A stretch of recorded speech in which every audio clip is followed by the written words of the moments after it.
Good morning, Buckeye Nation, and welcome to the friendly confines. Wrigley FIeld in Chicago for a day that Ohio State fans hopefully will never forget for a fun reason.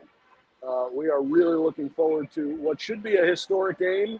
And Anthony, if we're being as honest as Ohio State can be about this shouldn't be a game that the Buckeyes have to sweat out. The rest of the schedule is going to be a little bit more tense. It's not fair to call this an exhibition game. It's not fair to call this a game with no meaning. Northwestern's a reasonably good football team, but Ohio State, you don't win games on paper, but this should be a game where Ohio State can go out and execute its game plan without a ton of resistance. And so hopefully this could be kind of a fun day for Ohio State fans. Yeah, I'd say like that. The whole goal of today is to just totally dominate. We saw last week where Ohio State took another step in the right direction of being that dominant force where your goal isn't to win just on Saturdays. The bigger goal here is to go win the Big Ten and then to go to the playoff and go win a national title. And you want to see them continue to take proper steps in that direction. Will Howard said it last week after the Purdue game. He was like, hey, in games like this, we play to a standard. It isn't against the opponent. It's against ourselves. So I'm hopeful that Ohio State comes out with a great sense of urgency today and still looks the part and just takes care of business in a way that leaves nothing to be questioned when we talk again post-game. Enjoyed being serenaded by the Northwestern band pregame, but perhaps now we can hear ourselves think, so that's a good thing. And listen, I think part of the conversation coming into this game are the complicated logistics of playing, thank you very much, Northwestern band, of playing a college football game in a venue like this. By now, if you're a diehard Ohio State fan, you've probably already heard this, but perhaps not. The Buckeyes are not going to go to the locker room at halftime because it's a little too complicated to leave your way to that and then come back. They're literally going to go to the batting cages, which are not far out of public eye. Simple things like just trying to get here, right? I mean, it's when you have a police escort, that's one thing, but like you're in the heart of a city, it's a little bit different than if you're rolling into a Big Ten campus. Obviously, there's been a lot of conversation around the playing surface itself. From the naked eye, I think it looks pretty good, but you can definitely tell when you get down on the field that there's a little bit of like a waviness to where the sod was on the infield dirt. And obviously, there are some areas where in the end zones it gets fairly close to the boundary of the stadium. Thankfully, you might be able to see it over my shoulder, but thankfully you can see a difference in what is normally the outfield wall. If you look at like center field, which is more here, that outfield wall, I feel like a weatherman. It's my green screen. This outfield wall is obviously the famous ivy, but this part of the wall is all a different color green, and it's all been padded. And the reality is it better be. It needs to be because somebody can really get hurt in a game like this. And on this side of it, you come really close up to where like the third base dugout is. They've essentially put stands on the playing field, like in front of the dugout, so nobody's going to fall into it. But you're really up close against it. So there's just some goofy things about playing in a venue like this that I hope don't ultimately impact the outcome of the game.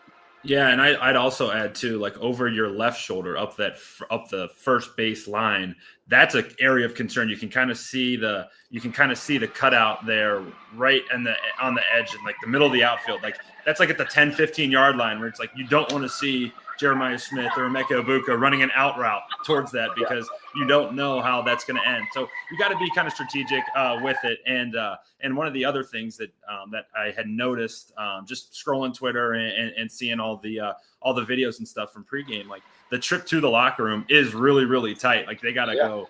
Like it's like a 5-minute walk, and it's like turn right, turn left, turn here, turn there, and it's like it's very unique. It'll be a very unique experience. I hope it ends up being more cool than cause a lot of problems. But at the end of the day, they're getting to play at Wrigley FIeld. They're getting to be at Wrigley FIeld. It's still, I think, going to be pretty cool. Northwestern offensively this year has been okay. I mean, they've had some moments that are reasonable. But pretty inconsistent in the grand scheme of things. They're obviously closer to 500 at this point in the year than I think I expected them to be preseason, which is a tip of the cap to a program that had been in some serious turmoil here the last couple years now. defensively, they're vulnerable, especially through the air. I think they're like 99th in the country passing the football. And, the reality is Ohio State, like Ryan Day talks about this all the time, and Will Howard says it all the time, like it's about us. It's not about who we're playing. And I think Ohio State's, right for having that mindset. You have to control what you can control. But again, on paper, and when you look at the way these two teams match up on film, strategically, the way they'll actually try to attack each other, I mean, I think Northwestern will be competitive, but I think Ohio State's got a pretty serious advantage.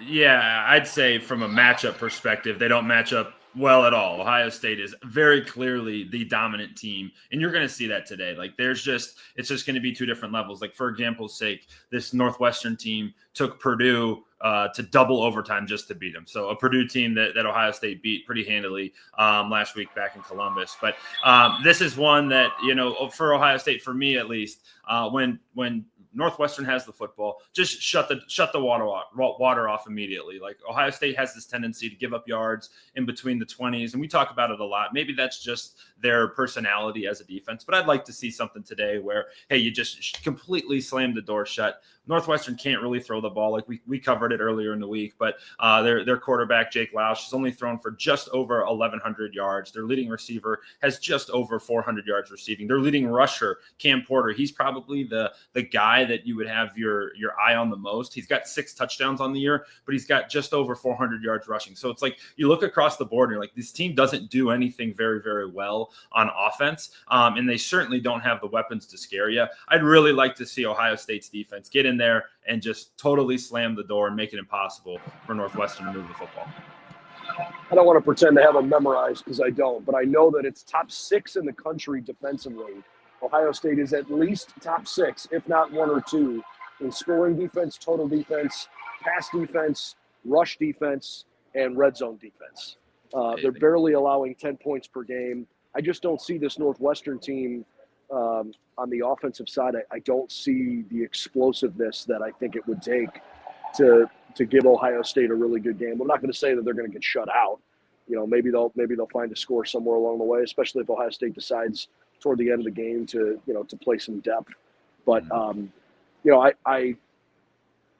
to go play it. That's why you play it, right? You don't win games based on a pregame talk. But this should be a fun day, and hopefully we'll set the stage for what is to come, because right now Ohio State's one of the few teams that controls its own destiny. If they win out, they're going to win the Big Ten. They're going to be the number 1 seed in the college football playoffs, I would think, if they win out. And all of their goals are very much in front of them.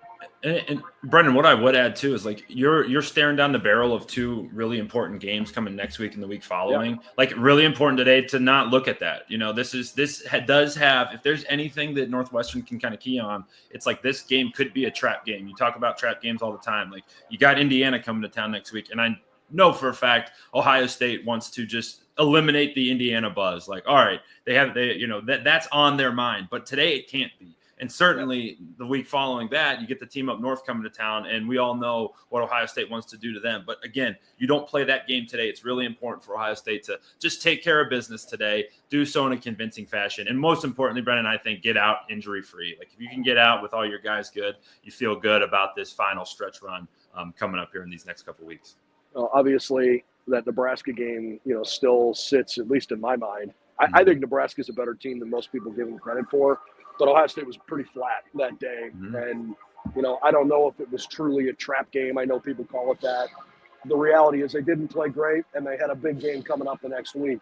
So to your point, hopefully they learned something from just having a day where they didn't play great, didn't execute well. And the fact that Ryan Day and company brought the team here yesterday will hopefully take some of the other, the pomp and circumstance out of this a little bit, right? It's a special day to be here, but it's – at the end of the day, it's just a football game, and you're playing in a slightly different venue. By the way, I assume they'll pack this place, and the capacity is 42,000. You play in front of 105,000 at home, so crowd I don't think is going to be an overwhelming, negative factor here. Thankfully, I mean, listen, my sleeves are rolled up. Okay, a lot nicer here now than it was 2 years ago. Yeah, in Chicago. I was gonna say that too. Like, Ryan Day's last trip out here, I mean, he talked about it earlier in the week. Like, it was that windy mess, and Ohio State was like on the verge of getting beat, right? Like, that's a tough day, and that's one that you don't want to repeat, and like you said, it looks really nice. I think those are blue skies peeking in behind you. I could be wrong. But all intents and purposes, man, this is a special day. And it's cool too. Like if you're going over to play in their pop-up stadium on the lake, like that's a totally different feel than doing it here. And Brendan, you've been in Chicago now for a couple of days. My guess is if there is 40,000 in the stadium, my guess is 20 of them are going to be Buckeye fans. This has to be just flooded with Buckeyes, if not more. And even just walking around Wrigley FIeld and Lincoln Park the last couple of days, there are a lot of people with Ohio State gear on. And listen, there's a lot of Ohio State fans that live here anyways. Yeah. It's not like everybody's just flooded in, but this is there is a strong contingent of Buckeye fans that live in Chicago. And I get the impression that this is going to be a fun day for them. So hopefully a fun day for Ohio State as a team and for everybody watching from home as well. And I guess we'll just wrap by reminding everybody who may not be, aware, Indiana and Michigan are on a bye. And so, you talk about trying to get, out of this week healthy. Those are the two big games left on the schedule. Nobody really expected that the Indiana game was going to be a big game this year, but they're 10-0. They're off to the best start in school history. They're going to be a top 5 team in the country when the Buckeyes host them next week. Kurt Cignetti reportedly this morning has a contract extension on the table already, which, great for him. And the reality is if Indiana doesn't lock him up, somebody else is going to pay him a lot of money and bring him away from Bloomington. So we'll see how that goes. But Indiana's for real. they really are a good team. Got the Star Spangled Banner on. I feel inappropriate talking. So, this Ohio State they really have to just come in here with a business mentality and take care of it and try to stay healthy as they get into the part of the season that they really, really want to perform at their best in. And too, like, it's going to be an extended stretch, right? Like, it's not only Indiana, Michigan, but if things do continue to go the right way, like, then you have a 4 or 5 week playoff that you have to get. And the season, we talked about it earlier in the week, season ends potentially on January the 20th. So still a ton of football left to be played. I don't want to see anybody getting even close to those walls that are all around the stadium because a lot of football left. One thing I'm excited for Ohio State today, continuing to see how they use Travion Henderson and Quinshon Judkins together. I don't think you'll see a lot today because I don't think they have to get creative, but every week, the past 3 or 4 weeks, Chip Kelly's had a very specific wrinkle that he's put into the game plan. We've been catching on to it, so I'm excited to see what he's got in his bag of tricks today because it's been pretty fun watching this offense continue to evolve and elevate itself. But to your point, how much more do you want to put on tape for the next 2 weeks? Mm-hmm. In some regard, it's like you've already played. By that point, you've already played 10 games. Mm-hmm. You are who you are, and teams are going to know generally what to do. It's only 1 or 2 plays a game that maybe you might change things. But, I think this should be a pretty straightforward game today. I'm sure Northwestern's going to play hard. Look, man, this is their Super Bowl. When you play against Ohio State, that's the biggest game on your schedule. And they got a chance to try to pull off something completely unthinkable today. I don't think it's going to happen, but I guess that's why we're here, right? That's why they play the game, right? They're going to roll that thing out there, and weirder things have certainly happened. So for Ohio State, just take care of business, man. Should be a fun day, and hope everybody at home enjoys the game. I believe it's on Big Ten Network at 12 noon Eastern, 11 o'clock. Did I say that right? Yeah, 12 noon Eastern, 11 a.m. Central Time. There you go. I had to do the quick math. Usually that's your thing. Kevin Whitefield joined us post-game since Anthony has wedding number 2 of the month, and it's the month of 3 weddings in 4 weeks. It's the month of 3, man. Jeez. It's too much, man. We're traveling all around. We're down in Kentucky today, so it's the Ohio State Buckeyes on SI team is all around the country right now. What I really needed, Megs, was 2 weeks ago when you were out on the West Coast standing on Spanish Bay. We should have done a stand-up there. That's when we should have done Why did we screw this up? We messed this up big time because Spanish Bay and Pebble Beach behind me would have been much better than this hotel room. But we may get something fun next week. We'll keep that location under wraps and maybe do Buckeyes from the beach. Maybe that's what we'll call it. Sounds good. Well, we'll talk to everybody post game. Kevin Wojcicki, former Buckeye offensive lineman, he'll jump on with us. Certainly got to know Kevin's work on our YouTube channel throughout the season. Ohio State, Northwestern on a much more pleasant day than we had when we were in Chicago 2 years ago. Looking forward to kickoff. We got everything you need covering this Ohio State Buckeye football team. si.com/college/Ohio State. See you post game.